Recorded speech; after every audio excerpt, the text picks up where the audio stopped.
Hi friends, இது ஜெஸி rights. நான் Jessica Vinolia.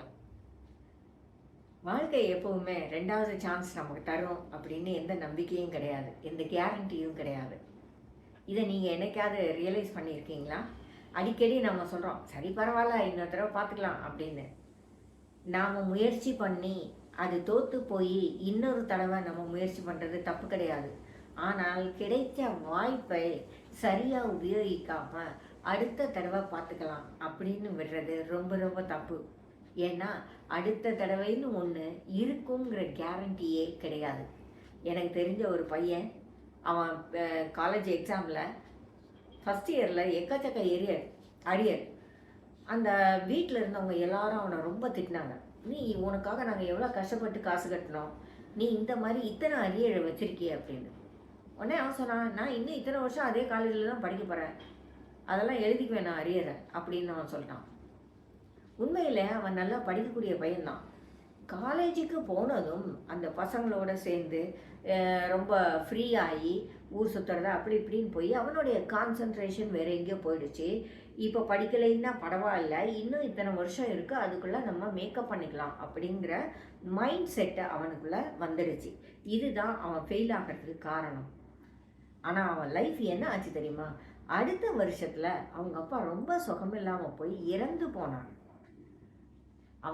அவனுக்கு ஃபீஸ் கட்டவும் முடியலை, அவனால் பரீட்சை எழுதவும் முடியலை.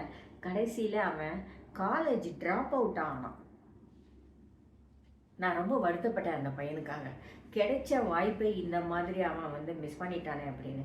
நம்ம எல்லாருமே லைஃப்பில் பல நேரங்களில் நமக்கு கிடைக்கிற வாய்ப்புகளை ரொம்ப குறைவாக மதிப்பிடுறோம். அதனால தான் இல்லைன்னா பரவாயில்ல பார்த்துக்கலாம் அப்படின்னு நம்ம நினைக்கிறோம். சில வாய்ப்புகள் நம்ம லைஃப்பில் திரும்ப கிடைக்கவே கிடைக்காது, கிடைக்குங்கிறதுக்கான கேரண்டி இல்லை.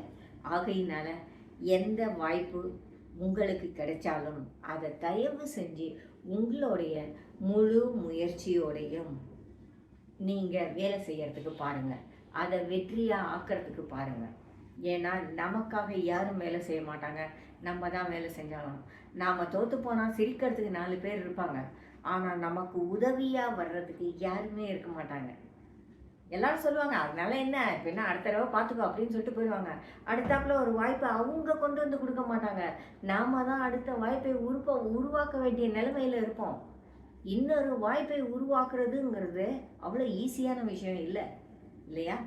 அப்படி இருக்கும்போது கிடைக்கிற வாய்ப்புகளை ரொம்ப ரொம்ப ஜாக்கிரதையாக உபயோகிப்போம்.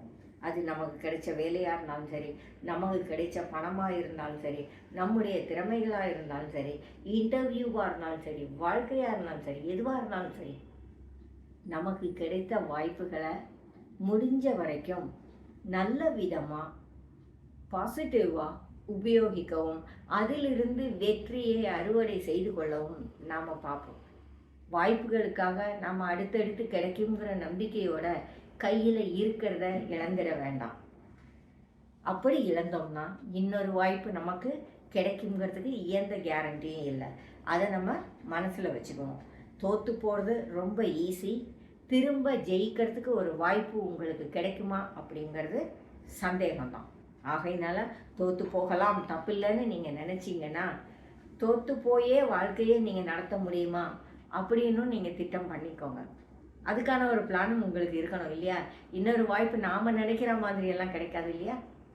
அதனால கிடைச்ச வாய்ப்பை உபயோகித்து ஜெயிக்கிறதுக்கு பாருங்கள். ஜெயிக்கிறது வாழ்க்கையில் ரொம்ப முக்கியம். ஒருவேளை நம்முடைய திறமையை மீறி நாம் தோற்று போனால் இன்னொரு வாய்ப்பை தேடுறது தப்பு கிடையாது.